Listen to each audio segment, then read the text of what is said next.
retreat in the spiritual life is not I give up, but rather I need to fall back. I need to kind of distance myself a little bit from the battle so that I have the strength to keep on fighting. It's not I'm running back because I'm afraid.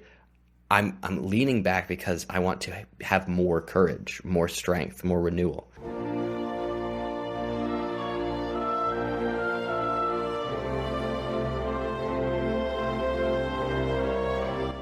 Greetings and salutations. Welcome back to All Good in the Brotherhood podcast, the podcast of the Benedict Project. I am Brother Francisco Whitaker, and joining with me is my brother Tom Whitaker, the oldest of the three amigos, hermanos, whatever. We had Nate on last week. We got Tom on this week. Flip back and forth. You never know what you're going to get when you tune in, but hopefully it's good content at least. You know you're going to get that. So. Yep. We're just gonna dive right in. Not have any banter or any, oh, how's your life going today? We know it's going fine. Yeah. Or if it's not, we don't want to hear about it. Yep. Just kidding. We do. We want to hear about your life. We want to make sure you're okay. But real. Retreats. So let's talk about those. Why are we talking about them? Because you had the idea. So why don't you start with what you were thinking of? All right. So, Brother Francisco and I we have busy days. Nate's having a busy day. We're just going to crunch down into this one. And we got this started. We weren't even sure where we were going. But I was like, how about we talk about retreats? And so the why, something that just happened. And we talked about this a while back, probably around a year ago. But a very cool part of Brother Francisco's ministry actually started a while back, even when he was still a student in college, when he was helping with campus ministry. And he invited me now, I guess it's probably about, 7 years ago, maybe? Yeah, it would have been 6 or 7 years ago. 6 or 7, yeah. To what's called they call the men's retreat. And the men's retreat is just an epic weekend of excellent time with bros and Jesus and food and sports and learning and training and prayer and adoration and confession and probably some tears if you get hit in the right sort of way, not necessarily physically, although that may occur too, but more so spiritually and emotionally. It's an excellent weekend, and I went there just as what they call a man guest 7 years ago, and so Brother Francisco invited me out to then give a talk. So I was also invited to be a guest speaker, which was fun. But just witness an incredible ministry for college age guys at St. Vincent College, but not just St. Vincent. There's students from other campuses that actually come. Yeah. And it seems like they've ranged generally from somewhere in the 50 to 60-ish students that come, along with anywhere from probably 10 to 15, sometimes maybe even close to 20 man guests. We've had a lot. A lot of people who come and some of them are just recent grads who are coming back to see their friends, and they know how good the retreat is, and they see that as something that they want to continue to participate in. It's a key part of of Brother Francisco's ministry, has been since before he was even a monk. And because I enjoyed it so much, and I found it so not only personally gratifying, but encouraging to see the number of these young men who are it's an all-in retreat. It's not like kind of come there. It is all in. And if you come with sort of a kind of I'm not really sure where I'm at with my faith, that's okay. But more than likely, you're going to leave with a sense of why Christ died for you as a key thing. There's always been a consistent theme across all of them of just recognizing the beauty of the sacrifice of the cross. And that's kind of just crossed on all of them. But there's been some really cool themes that Brother Francisco's focused on. This year's was the prodigal son.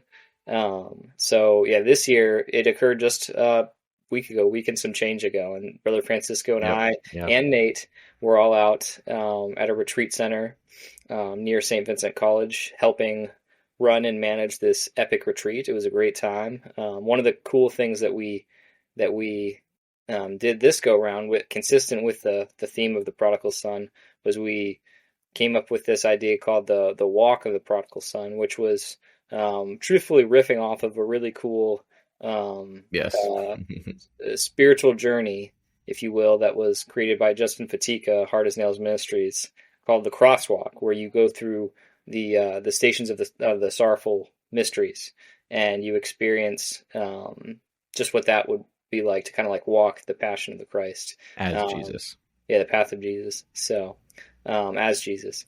And yeah, so this was a slight change though. So like changing the script, slight change in how it was experienced by the individual that was walking it. But yeah, it was excellent to help. Again, this time it's not just a thing that you go and do, even as someone who's coming to support.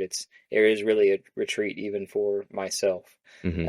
And I know Francisco knows that very well, that a lot of the men, the grads, recent grads, the longtime grads that come find nourishment in that weekend. So part of the reasoning for today's chat was, one, to tell a little bit about that retreat, maybe a little bit what we thought was cool this last time, but also then to just talk a little bit about how retreats have played a role in our faith individually, Mm-hmm. how they've either been, helpful, maybe at times less helpful. Not all retreats are equal. I think that's easy to say. 100%. And so there are some that I can look at and be like, wow, that really helped, and that really gave me some thought juice. And then other times you're like, man, that didn't really move anything. If anything, it might have tapped me backwards. It's not a W for sure. No dubs. So anyway, but yeah, Brother Francisco, I'll turn it back over to you. And if you want to give just like maybe one or maybe two highlights, maybe a fun highlight and then like a spiritual highlight from this most recent men's retreat. Sure. So what you said, the guys coming back and experiencing it as a retreat themselves, kind of my whole goal. I think a few years ago, I don't know if it was the first or second time I led it as a monk, but my goal was kind of have 3 retreats in one. So the students experience a retreat experience, the man guests, and then seminarians, because seminarians also come in and help, sometimes for the whole or at least part of the weekend. And that each of them is kind of in a different place in life, right? But all of us, no matter what place we are in, need to have an encounter with God. Yep. And a retreat is really, and we can maybe talk about this more at length if you want, but a retreat is actually, it's a very scriptural and it's a very monastic reality or idea. Because if you think about Moses or Elijah, Jesus went away by themselves, retreated from the crowds, from the nations, from the Israelites, whomever it was, to have an encounter with God. And the idea of even using the word retreat, when you put it in like other contexts, retreat is not something that is a good thing, right? Retreating in battle is waving the white flag or giving up.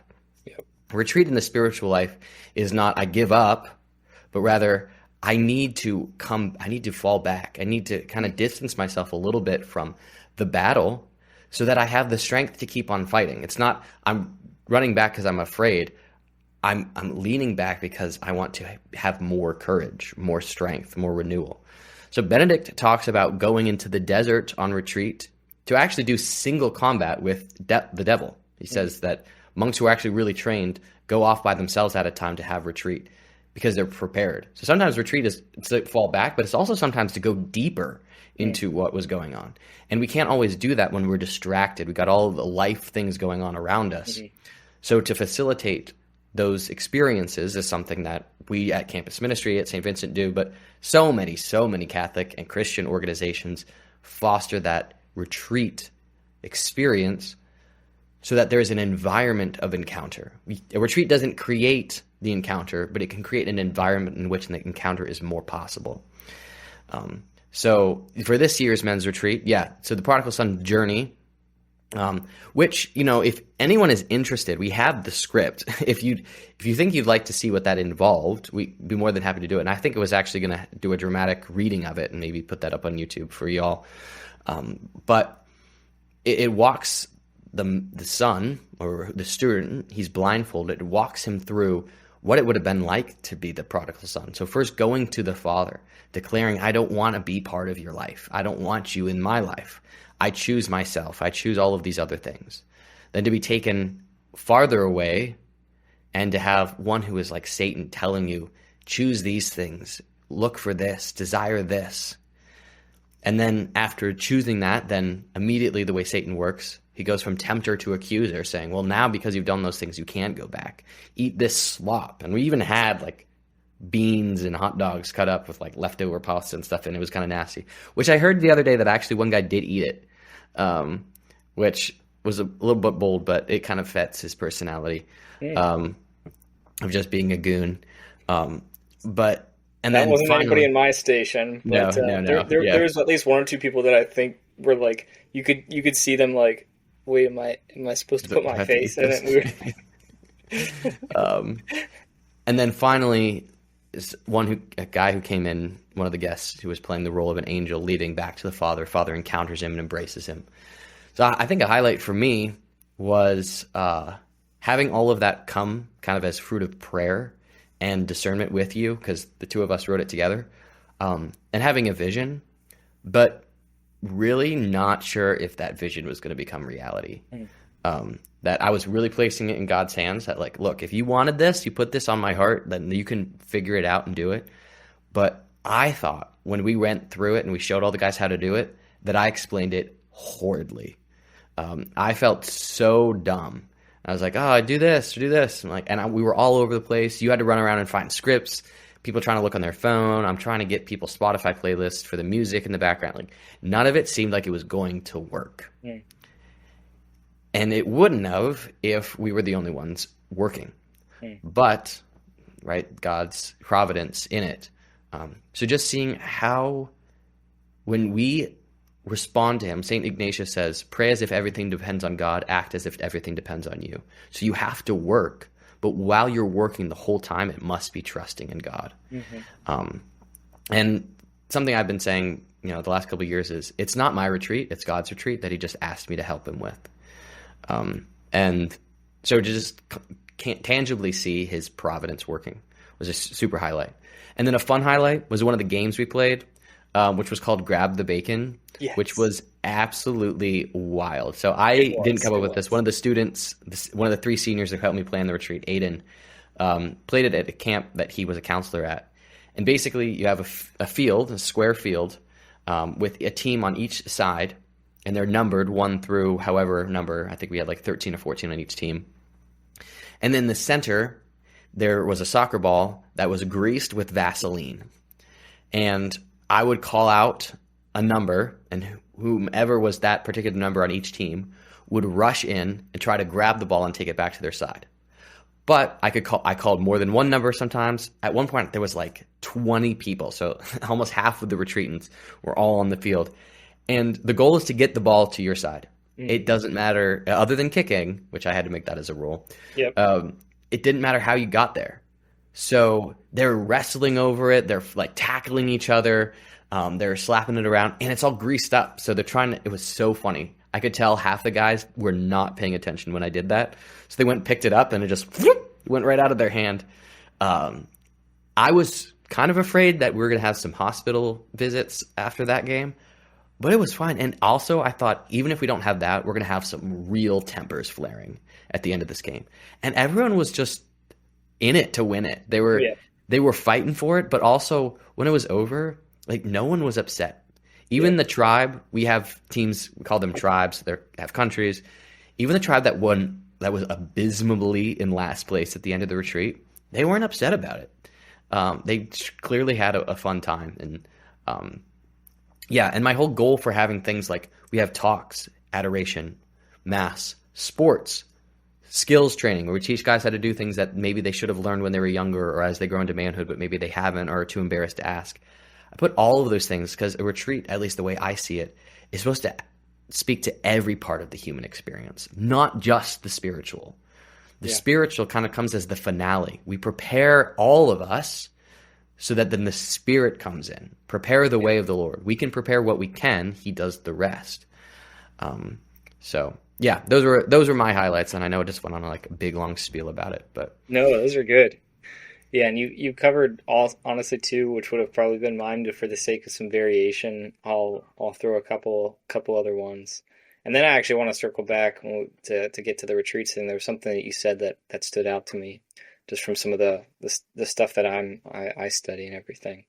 But yeah, so a spiritual and a moral highlight, emotional highlight, would have also been just seeing the walk of the prodigal son, the journey that we prayerfully crafted, come into being. And yeah, I felt the same sense of trepidation because it seemed like it was just like kind of everything was crashing together. Yep. But one thing, I don't know if how many of them listen to this, but the gentlemen that we had helping us were just outstanding. They just did a great job. There was about a dozen people who helped with the not the crosswalk, the prodigal son journey, and they just did a fantastic job. So yeah, one of the encouraging points was just like as we were reading it, even if it was kind of awkward because people were using their phones and we had some printed, just like seeing some of those men read, and just like hearing them say, like, so many of them thought, like, where'd you guys find this? Like, where did you get this from? And we're like, well, we just drafted it ourselves with, like I said, prayerfully with God. But that was just encouraging to see, like, people thought that it was meaningfully designed and meaningfully, like the wording was meaningful. And, right. Yeah. And that's why I actually think it would be a great idea, Brother Francisco, to do a dramatic reading. We could probably, the three of us, Nate, you and I, come up with do different voices for that, and that might be a good piece to share with folks at some point. But another actually kind of like God moment too was we also planned, I know something that kind of was put on your heart, Brother Francisco, was the Everything skit.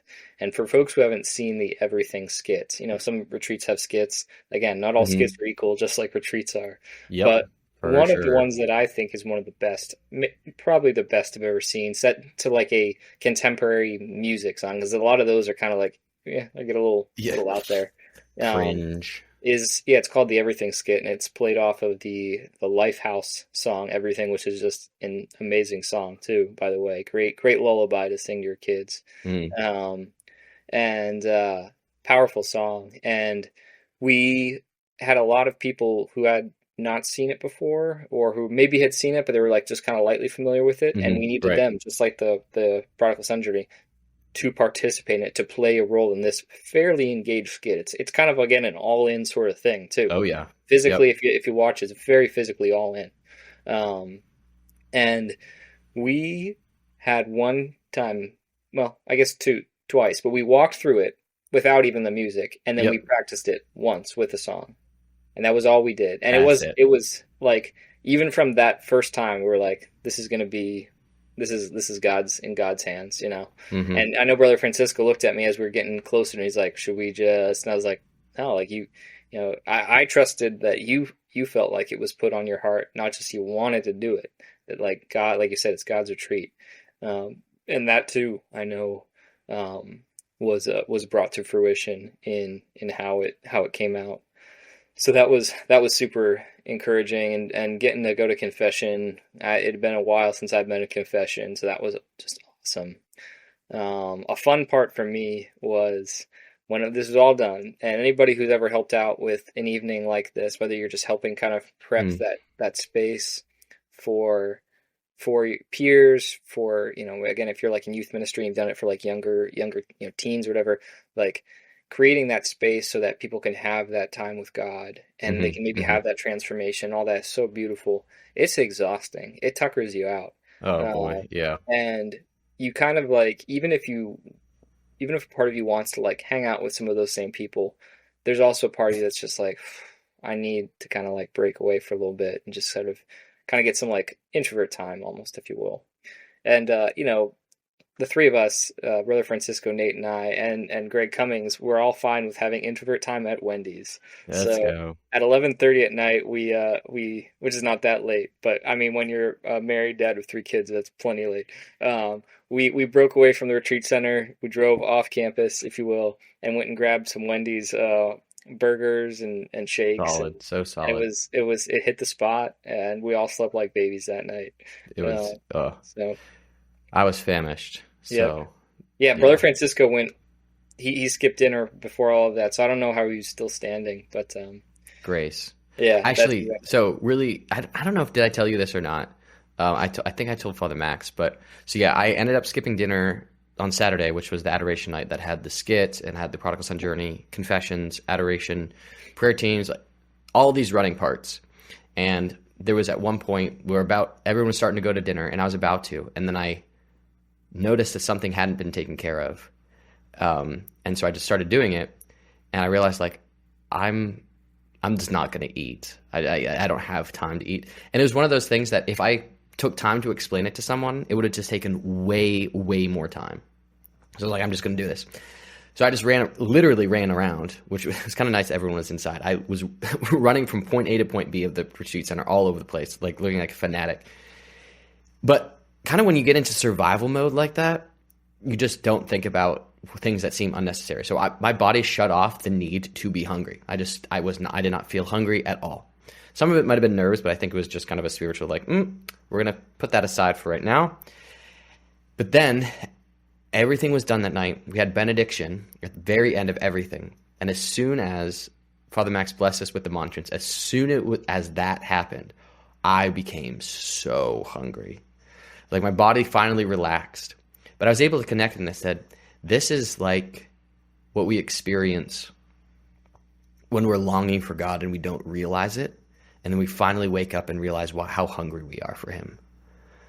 And that's what a retreat can do. It can wake us up to remember that your ultimate hunger, when you try to fill it with everything else, will just continue to leave you feeling like you're starving.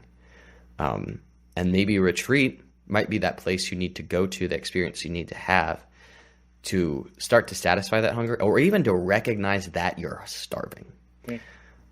And what you just said reminded me, maybe this is where you're headed, but if not, I'll pick up the baton here. Our brother Nate gave a talk.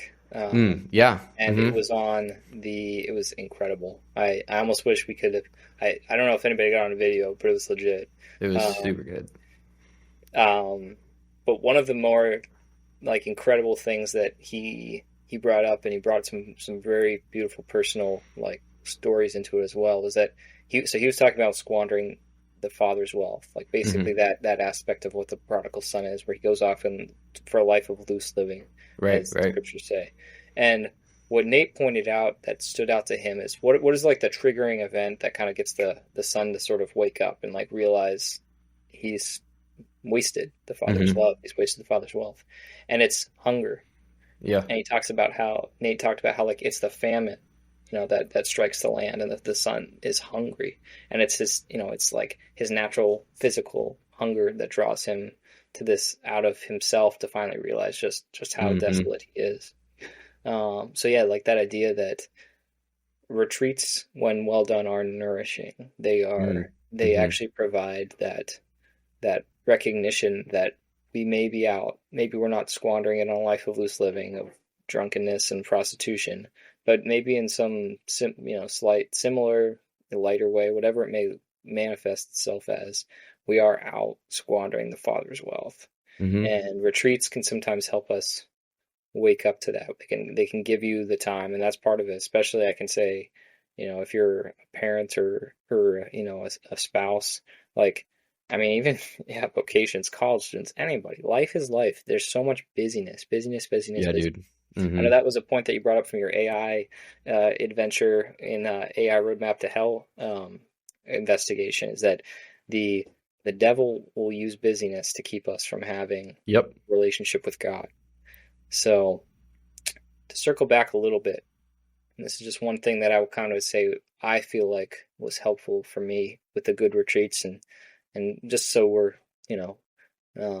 useful of time, I won't necessarily enumerate which ones, but you brought up the idea that like there's a context in which a retreat is seen as negative. That's like, it's a very military-ish idea again, and it's interesting because in like for those of you who've ever studied like military science or military philosophy, there's the Western civilization has like a lot of Clausewitzian ideas about what warfare looks like, what's good and bad, and a retreat in that context, in that paradigm, generally is not a good thing, to your point. Funny enough, in The Art of War, though, Sun Tzu, retreats are just as viable as any other mechanism for engaging the enemy and engaging the adversary. A feint, the ability to like move and draw back, and then flank. Tactical retreats. Yep, it is a intentional part of the Art of War, of Sun Tzu's Art of War, is to use the retreat as that mechanism to circumvent, to flank the enemy. And I think, I like that.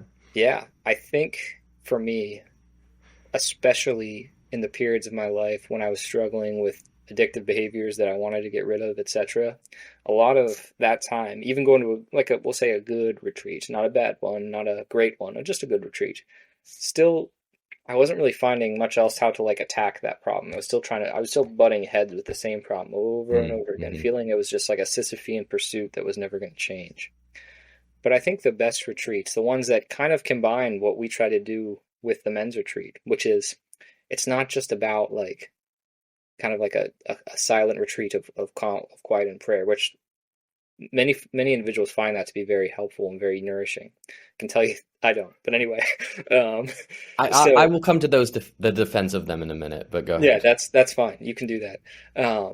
But that there can be other aspects to a healthy retreat, and maybe for Hmm. men, there's a kind of a difference there too, where we need to bond. I saw another thing recently. I was reading about how the fastest way to kill a men's group is to not have any presuppositions about bonding before the men's group begins. And Wow. so, like women in this writer's perspective can sort of just stand up like a let's talk deeply group, and they will bond through that.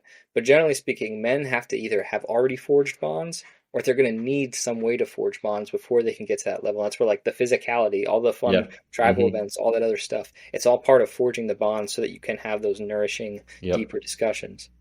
But I think the right retreats that I've gone to, the best ones, have probably used that type of idea of like there needs to be ways that you can get stronger before you reattack, not just sort of like willpower, will to power, whatever the phrase would be, to sort of Yeah. like accomplish Yep. that goal. Hmm. You need to be flexible. You need to try. You need to explore a little bit.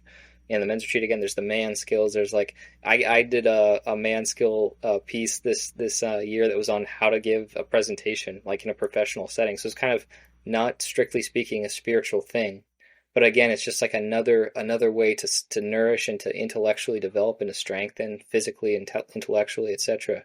And and again, a good retreat is going to give you that ability to withdraw and then flank the enemy in Yeah, your because the yeah. devil attacks us. He's not original, Hmm. and so he attacks us, and he's not creative, and he doesn't do anything new.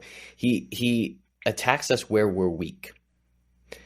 And so for some guys, spirituality might not be a place where there's as much weakness, right? They pray consistently, they're going to mass, they're going to confession, but they have no self-confidence at all. And so these man skills can build them up in those places where they're weak. And it seems like, oh, that you said, like, oh, it's not a spiritual thing. I see it is. It still is, 100%. Yeah. Because if you're not confident in giving a presentation, or you're not confident in how to fix something when someone asks you to do it, what are you going to say? Not only can I not do it, that I am not good enough because I cannot do it. I'm a failure because I didn't do it. Well, that then immediately becomes a spiritualized idea, That's true. That's mentality. true. So that we're building up armor in all of the places. Mm. But a retreat, why it has to be, Brother Barnabas would use this phrase all the time about retreats or small groups, but boys, it's time to take the armor off. Mm. Like when we're in groups, like small groups that are supportive of us or retreats, that's the safe place to take off the armor that we have built up. So we can show all the wounds that are under the armor that we're actually also trying to hide.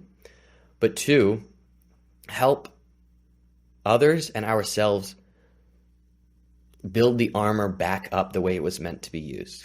So I think about, like medieval armor. This is like, I'm really pushing this analogy. But medieval armor, you couldn't put it on yourself. You couldn't. If you put it on yourself, you would leave something exposed, usually the back, but other parts would be exposed. You had to have at least one other guy to put the armor on with you.